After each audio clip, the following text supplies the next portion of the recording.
Hombre sencillo, amable y entregado con los jóvenes y su trabajo. El derecho constitucional lo describe en su persona. Él es Lorenzo Córdoba Vianello, hijo de padre michoacano y madre italiana, que ha dedicado la mayor parte de su vida en el mundo del derecho constitucional. Licenciado en Derecho por la Universidad Nacional Autónoma de México y doctor de investigación en teoría política por la Universidad de Turín en Italia. Autor de diferentes textos sobre temas electorales como Elecciones, Dinero y Corrupción, Pemexgate y Amigos de Fox en el 2006, Los árbitros y las elecciones estatales, entre otros. En 2011 es nombrado consejero electoral del Instituto Federal Electoral, IFE. Y en el 2014, con la nueva reforma de Instituto Federal Electoral a Instituto Nacional Electoral, es nombrado consejero presidente del INE.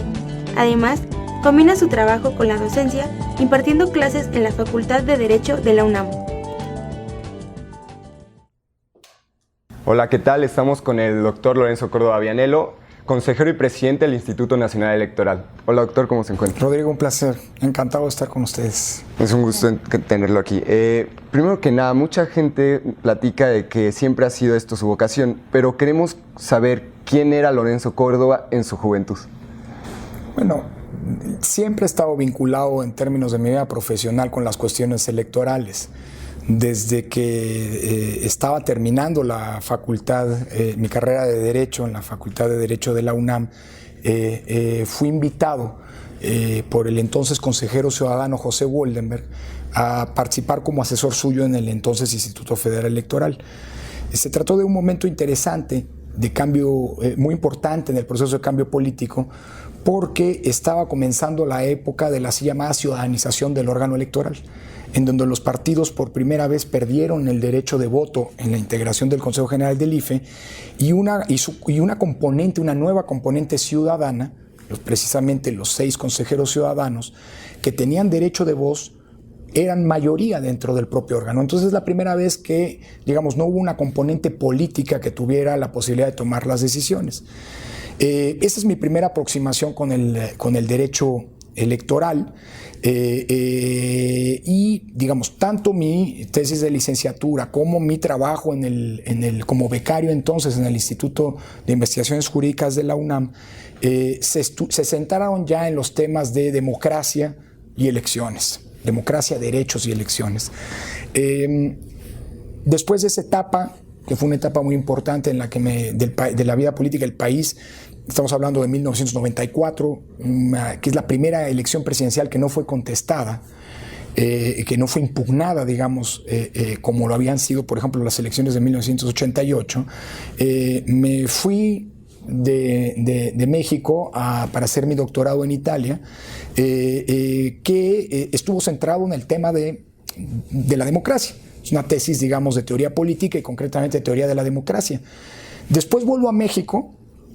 La UNAM estaba en huelga, la huelga de 1999, y por lo tanto, en lugar de reincorporarme a la UNAM, regreso al IFE, en esta misma oficina donde despachaba José Woldenberg, que ya para entonces era consejero presidente. En 2003 vuelvo a la academia, dedicándome a las cuestiones electorales. Desde la academia asesoré la reforma electoral de 2007, fundé el área de Derecho Electoral en el Instituto de Investigaciones Jurídicas, hasta que en 2011, diciembre de 2011, fui designado primero consejero electoral del entonces todavía IFE, y luego con la transformación del IFE en INE me nombran consejero presidente. En síntesis, digamos, toda mi vida profesional, tanto en la academia como, digamos, en el servicio público, ha estado vinculado a los temas de la democracia, a los temas electorales, lo cual, por cierto, es una componente que yo aprecio muchísimo.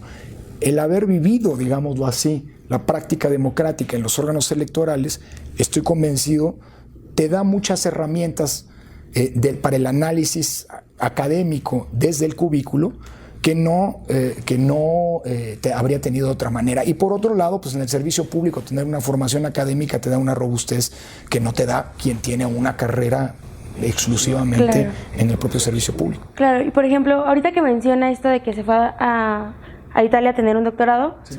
¿Cómo modificó esto en su formación profesional? O sea, ¿cómo es esa diferencia de la UNAM y el estilo de vida mexicano a un doctorado en una escuela pues de otro, no solo país, sino continente. Son experiencias de vida. Yo cada vez que puedo a todos mis alumnos, a quienes puedo apoyar y recomendarles, por supuesto, primero y luego apoyarlos para que hagan estudios fuera del país, son experiencias que tienen que vivirse, no solamente en términos de madurez personal, no solamente en términos, digámoslo así, de ver el mundo desde una perspectiva mucho más amplia y no una perspectiva provincial o parroquial como la que significa, digamos, inevitablemente el formarte y el vivir una misma realidad política, social, sino que además, digamos, si tienes el privilegio como es mi caso, de poder formarte en el seno de una escuela de pensamiento político como la Escuela de Turín, pues fundada por Norberto Bobbio, es una escuela de una enorme tradición, te da una herramental conceptual, digo yo, privilegiado. Sobre todo porque, entre otras cosas, la realidad, Italia es un laboratorio político, es un país que es un laboratorio político particularmente importante. Por un lado, es un país en el que se vivió un experimento autoritario como de los más trágicos, digamos, del siglo XX, el fascismo. La Constitución italiana es una de las constituciones de la posguerra, de las llamadas constituciones largas, más democráticas, más robustas en términos, digámoslo así, de la protección de derechos. Italia también ha vivido una serie, digamos, Italia ha sido una referencia en términos democráticos, pero también ha sido una referencia en términos de la presencia y de la existencia de fenómenos profundamente antidemocráticos como el fenómeno de Berlusconi, que es un fenómeno en que se conjugan, digamos, el poder económico, el poder mediático y el poder político. Así que la experiencia, digamos, de ir fuera, de ir a estudiar fuera, es una experiencia enriquecedora en todos los sentidos, pero además haber estado en Italia, digamos, me sirvió, digamos, para ampliar la vista, como se dice, y evidentemente entender o ver la realidad mexicana desde una perspectiva mucho más comprensiva. O sea, con este viaje, digamos que al separarse de su país natal, de sus costumbres, hasta de la comida, ¿no? Lo hizo como crecer como persona, realmente lo hizo darse cuenta de todo lo que México tiene. Y me imagino que sí, llegó con experiencia. Debo confesar, mi madre era italiana.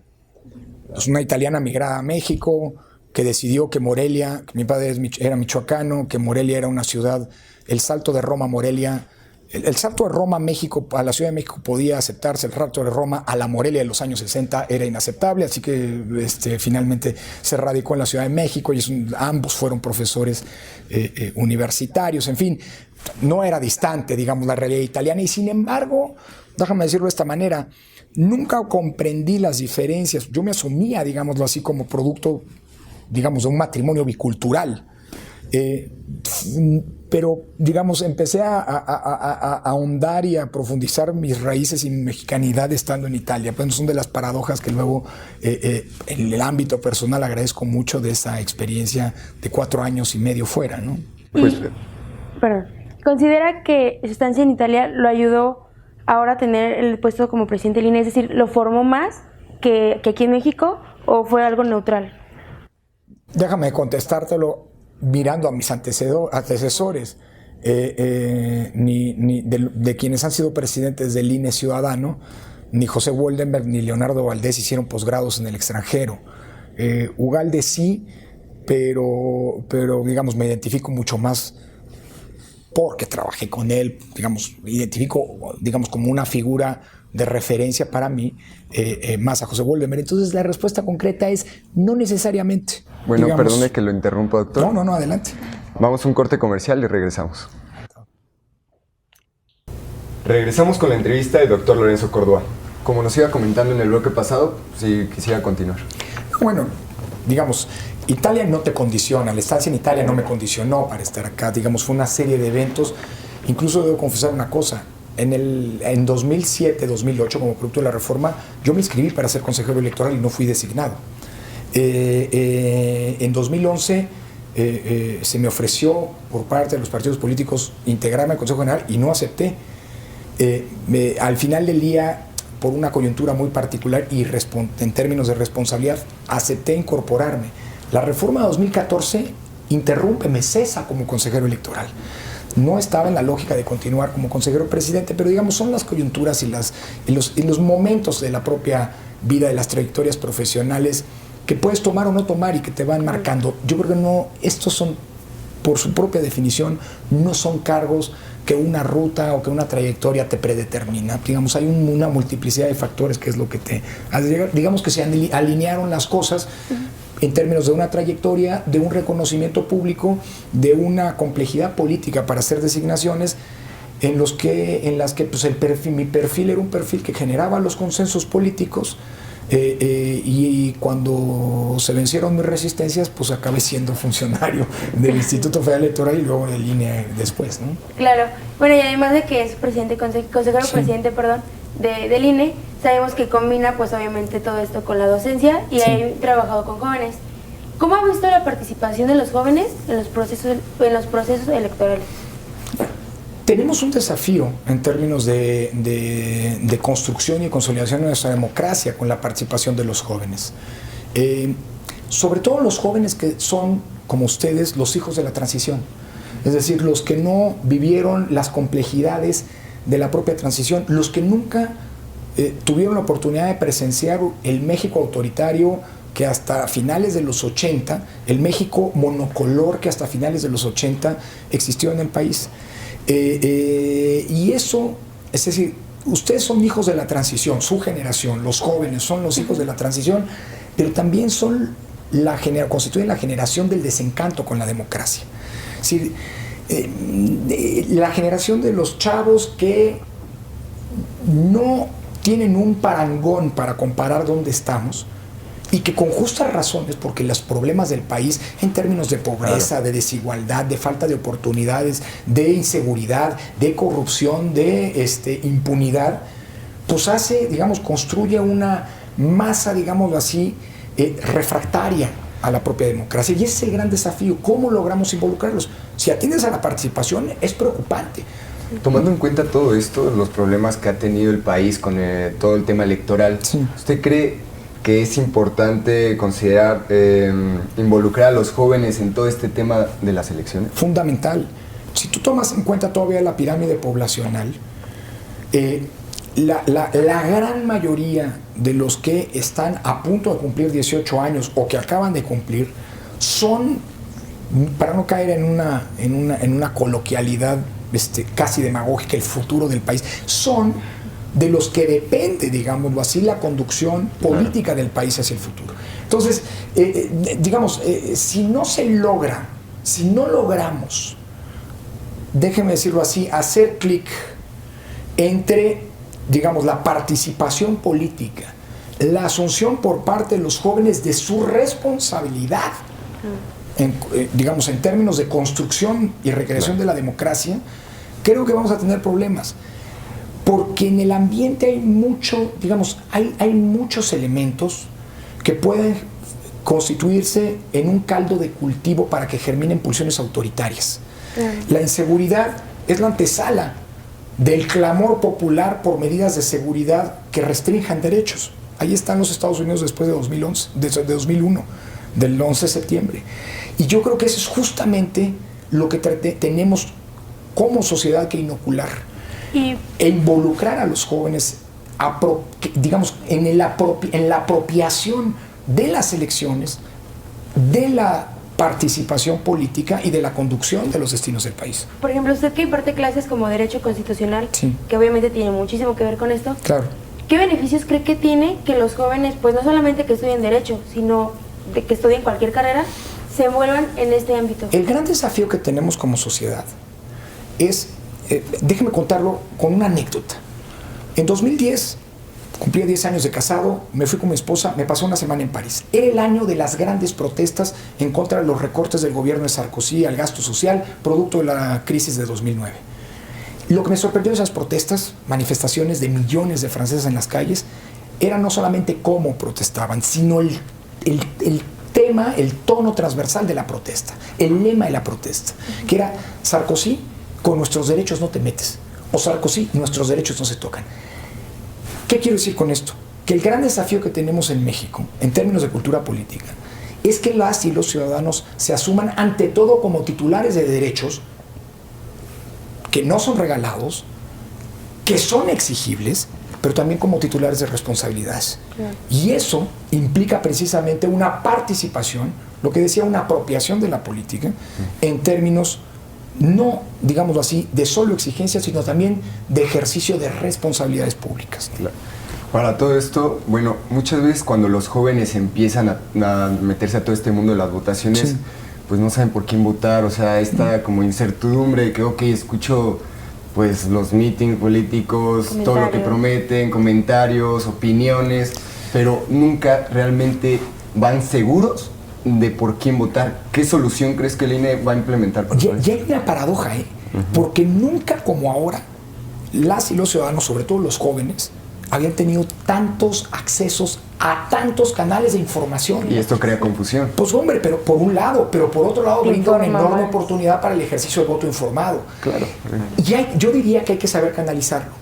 El problema es que no podemos conformarnos con que el único canal de información sean las campañas, menos el tipo de campañas que estamos teniendo, que lejos de producir información pueden acabar generando refractariedad de los chavos hacia la política.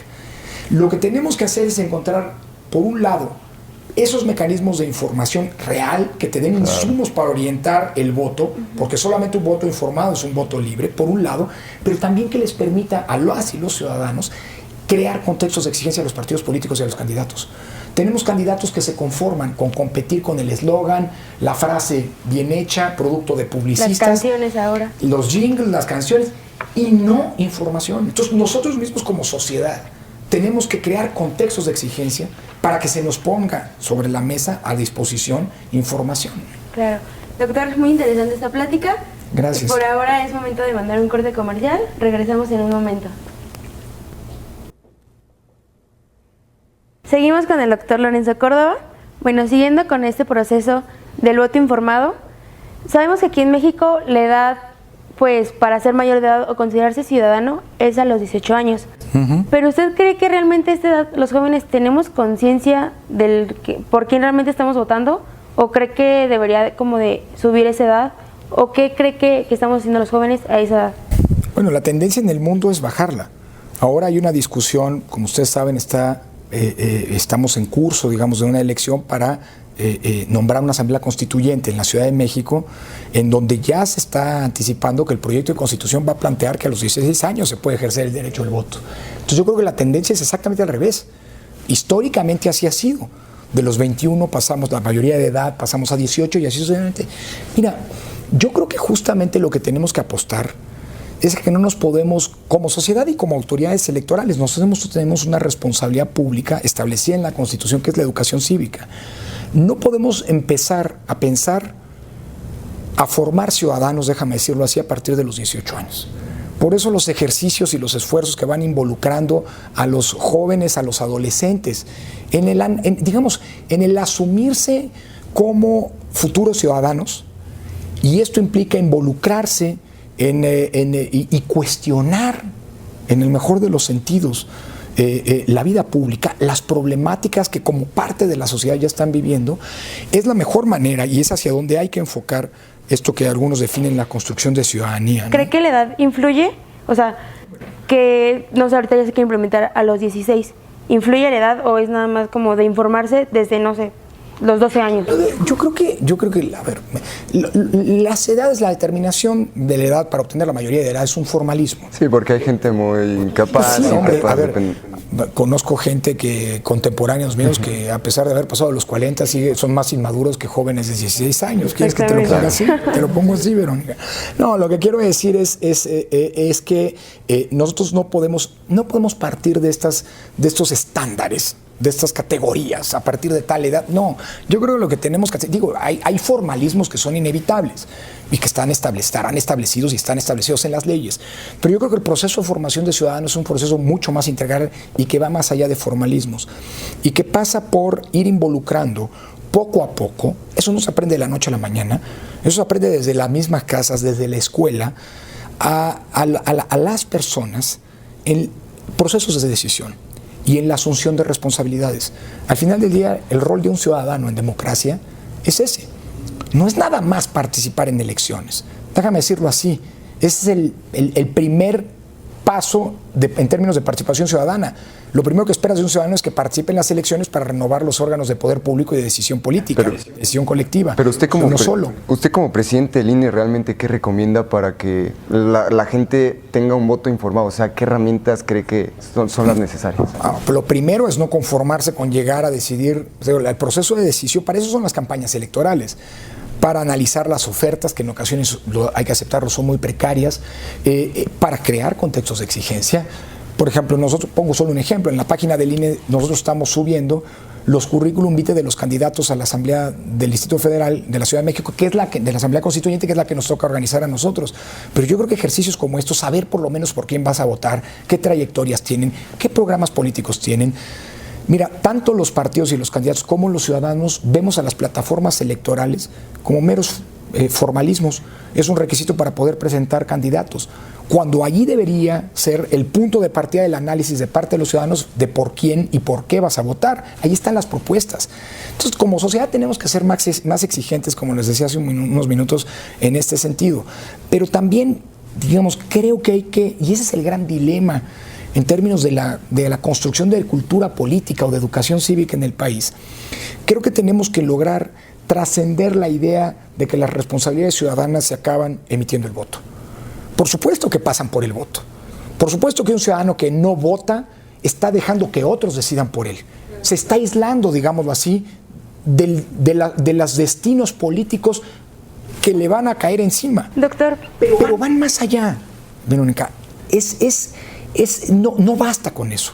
Los ciudadanos tienen que asumir que una vez que votan, una vez que se integran los gobiernos, los congresos, etcétera, etcétera, las presidencias municipales, lo que sigue es hacer política en el mejor de los sentidos, es darle seguimiento a las decisiones que se están tomando, es manifestarse públicamente, es discutir las decisiones, es crear contextos de exigencia, es participar en asociaciones de defensa de ciertos derechos que actúan y protestan frente a la toma de determinadas decisiones. Es decir, es una tarea mucho más integral y que trasciende, aunque pasa sin duda, por el momento de la emisión del voto. Pero ahora que menciona usted de que las personas no votan, en este caso refiriéndonos a los jóvenes, pues creo que alguna de las problemáticas es porque han perdido la confianza en los candidatos, en los que ahora nos gobiernan, e incluso en si realmente se llevan bien los procesos electorales dentro del INE.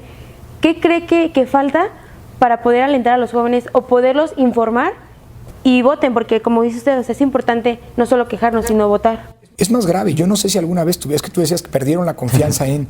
Yo no sé si alguna vez los jóvenes tuvieron la confianza o están heredando esta desconfianza de las generaciones anteriores. Que esa es parte de nuestra responsabilidad, ¿eh? No hemos logrado transmitirle a ustedes jóvenes de dónde venimos y la importancia del involucramiento político.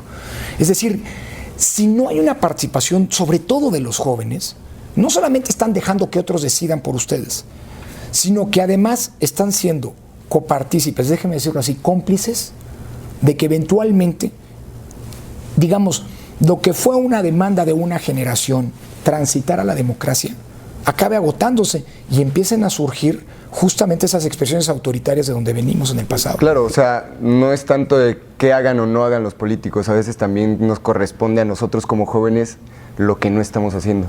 Aunque las instituciones tenemos una enorme responsabilidad en la construcción de la confianza, y eso pasa en buena medida por la capacidad de comunicar y explicar lo que estamos haciendo. ¿Pero qué cree que es lo que tenemos que hacer los jóvenes para, no sé, meternos a ese proceso electoral? Mira, a ver, yo creo que están haciendo, Alguien pensaría que los jóvenes son absolutamente apáticos, todo el mundo estaba en esa lógica, y de repente, en el año 2012, surgió de la nada el Movimiento 132, que yo no quiero, luego, no especulo sobre la ruta que tuvo, pero tuvo un peso verdaderamente sorprendente. Yo creo que también hay que, creo que de lo que se trata es crear los espacios.